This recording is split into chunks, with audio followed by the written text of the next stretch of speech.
How to build retail bench strength in a shallow labor market. You know, you probably came here thinking, oh, what is the magic that we can get a full crew that I could go through and run my stores? Or you might be thinking, wow, remember the old days when I used to have a bench I could draw from? We're going to talk about that today. I'm going to slow down talking a little bit so that you can take it all in because I'm excited about your being here. I'm going to teach you how to build your bench. I'm going to help tell you how to reward your bench, and more importantly, how building that bench is going to make all your operations better. And I'll probably give you a little kick in the butt like the retail doc does at the end and say, don't do this, do that. Now let's get going.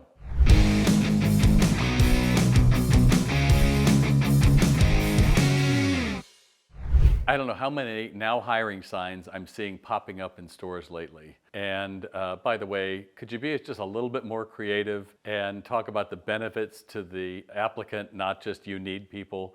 Because what you need is a bench. Now, in another video, I talk about my cake concept, and I'm gonna just hit it really quick here, but the reason you don't have a bench is probably because your manager is trying to do the work of 3 or 4 people. And the only reason that's happening is because they feel like either employees or associates, partners, whatever you want to call them, are disposable, or maybe HR thinks they're disposable, so we don't really start them at a very high rate and we don't promote them really well, or we keep hiring the wrong person because people on our floor are attracting the wrong person, and all of that is a horrible place to play. If you're going to try to build a bench, you need to use the cake system, which means at the first layer is the associates. They know everything about what they're supposed to do. They are the rock. From there comes your shift lead, who has a key holder. They are able to open the store, but more importantly, they are working with the associates, and they're not quite as trained. Comes your assistant manager. That person is looking at all the layers below. How do they manage them? The manager manages the assistant, and they also spot check what's going on down below, but the manager sets strategy, and your area manager goes through and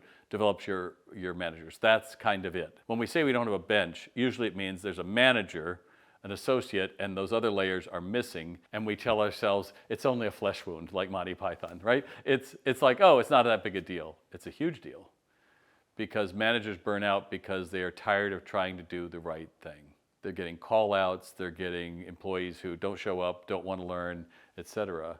And I think what you need to look at is to build your bench, you have to have a manager training program. Most of us hire a salesperson who is really good, and then we say, now you're the manager. I know that's what mine was. I know a lot of my buddies were. And even big companies nowadays, they might say, oh, we've got a 6-month process to be managers. Great, but it's usually back on the books because they're gonna hold them to P&L capabilities. And that's okay, but there's a step between that, which is human capabilities. Nobody that I'm hearing wants to correct somebody and write them up. Oh, that really seems pushy. It is pushy. But you know, I tell famously a story about Tim, who worked for me when I sold cowboy clothes, and it's Christmas Eve, and I get a call from the owner, and he says, my buddies were down there, and Tim was helping them, and he really did a bad job, and they tell me everything, and they go, isn't this the guy you wrote up twice and said a third time he's gonna be gone? I go, yeah, it's Christmas Eve. I have to take him in the back and say, you're fired. You're welcome. I am the Grinch. And he knows it. He knows it's coming. And he's quiet and he nods his head. And as we walk out, he gets to the edge of the store and he goes, Merry effing Christmas to a store full of people. The story continues in that he ultimately ended up becoming a showrunner for Ellen for a number of years. A lot of times people, they just don't know they don't belong there. And a lot of times I find their head goes long before the body does, about 6 weeks. So we have to help them sometimes. But your bench is knowing there's a framework for how to be trained, and this is acceptable behavior and this is unacceptable behavior. And then your word is what you did, because the rest of my crew got the idea like, holy gosh, I guess we have to, bring it up a level.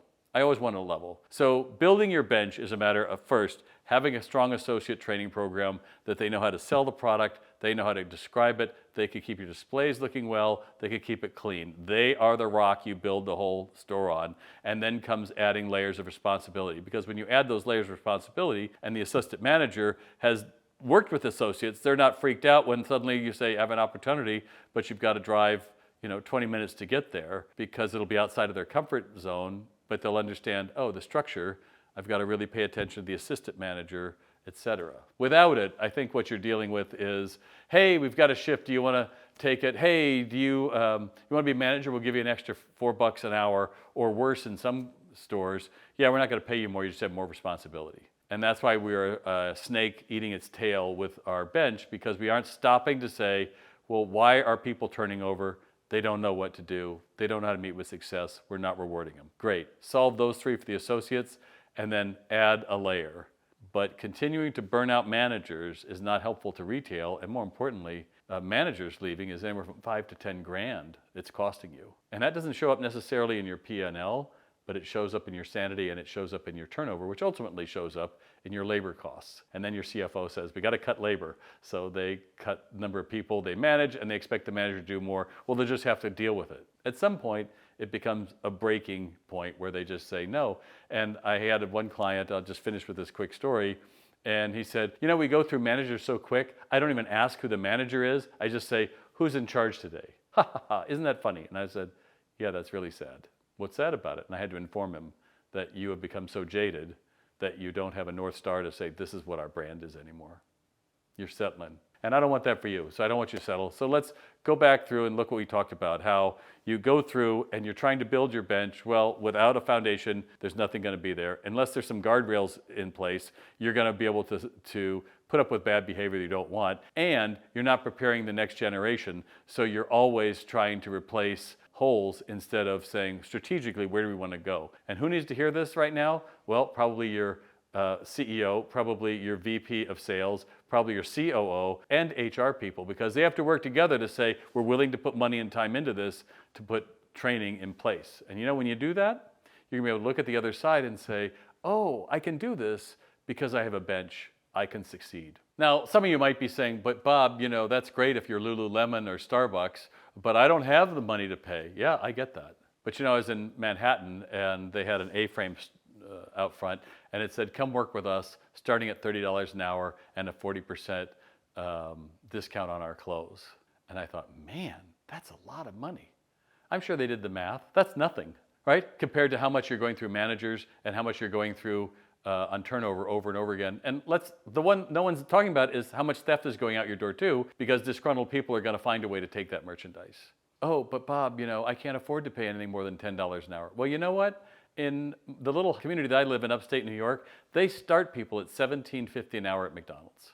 If you're paying less than McDonald's, I don't know what you're doing, because either you're taking boatloads of money out or you really have a hobby, not a business, because a business needs enough money, enough profit to be able to support you in the lifestyle you want, but also your employees and pay your vendors. Frequently, I think people go through and expect nobody is going to really notice, and we're down 2 or 3 people, and the owner or manager is going to work more. Yeah, you bought yourself a job.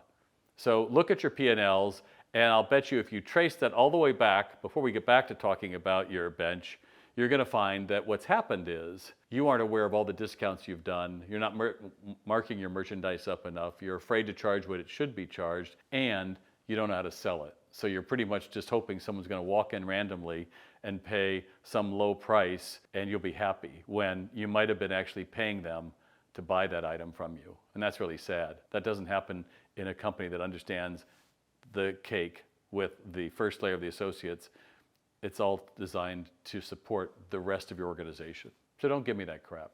Now, before I go, there's a link below you can find to find more information for me. Also, if your store's selling over $1 million a year, you can find a strategy session you can sign up for. I'll go through and talk about what's going on with you, find a strategy that works, and maybe see about working together, because there's nobody that's going to understand brick and mortar retail like me. No AI is going to be able to do this for you. It's about human beings. I'm the expert at human beings in a brick and mortar store. If you don't have $1 million, that's perfectly okay. Everybody should make sure you subscribe, but also I have over 100 videos that tell you what you could do. I have 3 different books you can find. I am all over YouTube. I'm all over LinkedIn. I got 400,000 followers on LinkedIn. I don't know, there's 20,000 of you on Facebook and all the other social media. Make sure that you're not giving yourself excuses why you can't change, because you don't want to hear the message, which is almost all your problems come back to you, not Amazon, not some other online. It's you. And if you're willing to accept that, I'm willing to help you. I'm Bob Phibbs, the Retail Doc.